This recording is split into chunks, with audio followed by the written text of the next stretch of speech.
ప్రభు నందు ప్రేమైన దేవుని బిడ్డలందరికీ శుభాభివందనాలు తెలియజేస్తున్నాను. ఆయుష్ ఆరోగ్యాన్ని ఇచ్చే ఉదయకాలంలో ప్రభును స్తుతించు భాగ్యాన్ని దయచేసిన దేవునికి స్తోత్రం కలుగును గాక. ఎవడు దీనుడై నలిగిన హృదయం గలవాడై నా మాట విని వణుకుచుండును వాన్నే నేను దృష్టించుచున్నాను. యెషయా గ్రంథం 66 అధ్యాయం 2వ వచనం. ప్రార్థన. కృపగలిగిన మా తండ్రి దయగలిగిన ప్రభా, ఈ ప్రార్థనలు ఏకీపిస్తున్న నీ బిడ్డలందరినీ దీవించి ఆశీర్వదించు, నీ దీవెనలతో నింపండి.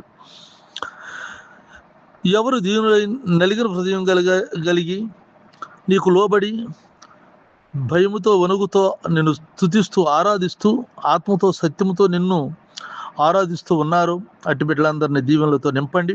ఇంట్లో నుండి బయటకు వెళ్తున్నా, బయట నుండి ఇంటికి వస్తుంది, కాపుదల భద్రతలో ఉంచు, నీ రాకడ కొరకు సిద్ధపరచు, ప్రతి అవసరతల అక్కర్లను తీర్చండి. తండ్రి, దేశంలో ఎటు చూసినా కలవరం కనిపిస్తూ ఉంది. తుఫాన్లు, భూకంపాలు, కరువులు, ఇబ్బందులు, జనం మీదకి జనం లేవటం, రాజ్యం మీదకి రాజ్యం లేవటం, ఇవన్నీ మేము చూస్తున్నాం ప్రభా.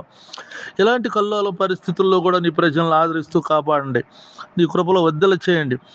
ఎవరు నమ్మాలో అర్థం కానిటువంటి ఈ దినాలలో ప్రభా నా తండ్రి, నిన్ను నమ్మిన నీ బిడ్డలను చేయుడుగా ఆదరించండి, మేలుతో నింపండి. వివాహాలు జరగవలసిన బిడ్డలకి మంచి సంబంధాలను సమకూర్చి వివాహాలు చేసుకుంటానికి సహాయం చేయండి. అలాగే బర్త్డేలు జరుపుకుంటున్న నీ బిడ్డలకు నాయన సంవత్సరం నుండి సంవత్సరాంతం వరకు నీ కనుదృష్టి నుంచి కాపాడండి. గర్భిణీ స్త్రీలకు సుఖప్రసవం దయచేయండి, సంతానం లేని వారికి సంతానం దయచేయండి. సమస్యలతో సతమతం అవుతూ ఇబ్బందులు పడుతున్నటువంటి వారి సమస్యలను తీర్చమని ప్రార్థిస్తున్నాను. అంతేకాక నా తండ్రి నాయన, నా దేశాన్ని రక్షించండి, నీ రాకడ కొరకు సిద్ధపరచండి. నాతోటి సేవకులైనటువంటి వారు ఆయా స్థలాలు చేస్తున్న పరిచర్యను దీవించి ఆశీర్వదించండి.